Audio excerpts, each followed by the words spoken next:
Welcome to my YouTube channel ultimate automobiles. आज हम बात करने वाले हैं P0340 और P0341 कोड के बारे में। इसका डिस्क्रिप्शन होगा आपका camshaft sensor signal error, camshaft sensor no signal error, camshaft position sensor A circuit और camshaft sensor offset error. Description देख के पता चल गया होगा कि यह कैमशाफ्ट रिलेटेड फॉल्ट कोड है। अब हम बात करेंगे इस कोड के आने से गाड़ी में क्या क्या दिक्कतें आ सकती हैं। तो सबसे पहले स्टार्टिंग प्रॉब्लम, जो कि 90% केसेस में आपको स्टार्टिंग प्रॉब्लम ही मिलेंगी। दूसरा है पिकअप प्रॉब्लम, जो कि लगभग 20% गाड़ी में आपको मिलेंगी। तीसरा है गाड़ी मिसिंग प्रॉब्लम, इस कोड की वजह से भी गाड़ी मिसिंग करती है। और चौथा है टक टक नॉइस, जो कि बहुत ही रेयर केस में आपको देखने को मिलेंगे। अब हम जानेंगे कि इस कोड के आने से गाड़ी में क्या क्या खराबी हो सकती है। तो सबसे पहला है कैमशाफ्ट सेंसर। जी हाँ, कैमशाफ्ट सेंसर खराब होने से ये कोड आ जाती हैं। दूसरा है इसका वायरिंग हार्नेस में प्रॉब्लम। तीसरा है अगर टाइमिंग गड़बड़ है तो उसकी वजह से भी ये कोड चला आता है। चौथा खराब ईसीएम। और पांचवा है इसके कैम शाफ्ट में ही प्रॉब्लम, या बैंड हो सकता है या फिर टूटा हुआ हो सकता है।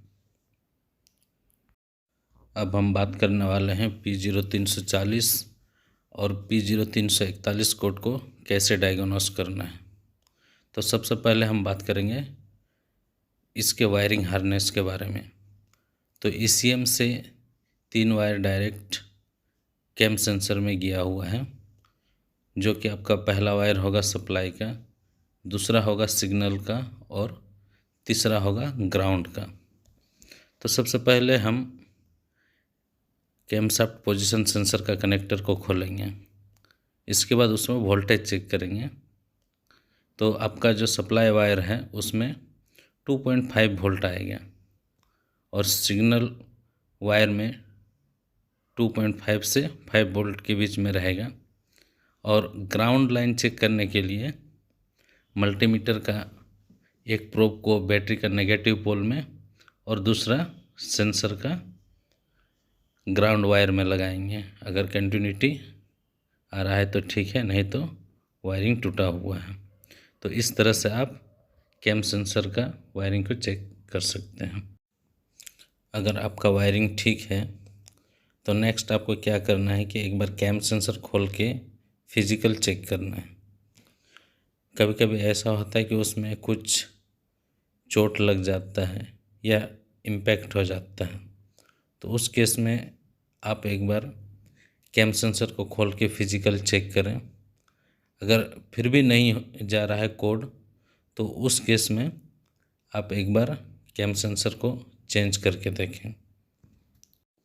अगर फिर भी कोड नहीं जा रहा है तो आपको एक बार टाइमिंग ज़रूर चेक करना चाहिए।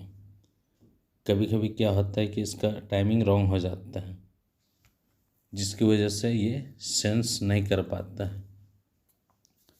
और कभी कभी ये भी होता है कि कैमशाफ्ट में जो जिस पुल्ली को सेंस करता है वो अपने जगह से खिसक जाता है, जिसकी वजह से भी ये कोड जाने का नाम नहीं लेता है।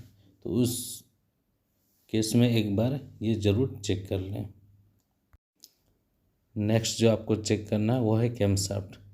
कभी कभी कुछ कंपनी इस तरह से फिट करती है कि कैमशाफ्ट पीछे की तरफ दे देता है, जबकि कैमशाफ्ट का पुल्ली आगे की तरफ रहता है। तो उसमें क्या होता है कि कैमशाफ्ट बीच में से टूट जाता है, जिसकी वजह से पीछे वाला पार्ट रोटेट नहीं करता है और आगे वाला पुल्ली के साथ नॉर्मली रोटेट करता है। तो उस केस में आपको पता ही नहीं चल पाएगा कि क्या प्रॉब्लम है या फिर कोड क्यों नहीं जा रहा है। तो जब आप सब कुछ चेक करके थक जाते हैं तो उस स्थिति में एक बार कैमशाफ्ट को ज़रूर चेक कर लें। आगे मैंने जितने भी स्टेप बताए, अगर उनमें से आपने सभी चेक कर लिए हैं तो आपके पास एक ही लास्ट ऑप्शन बचता है ECM।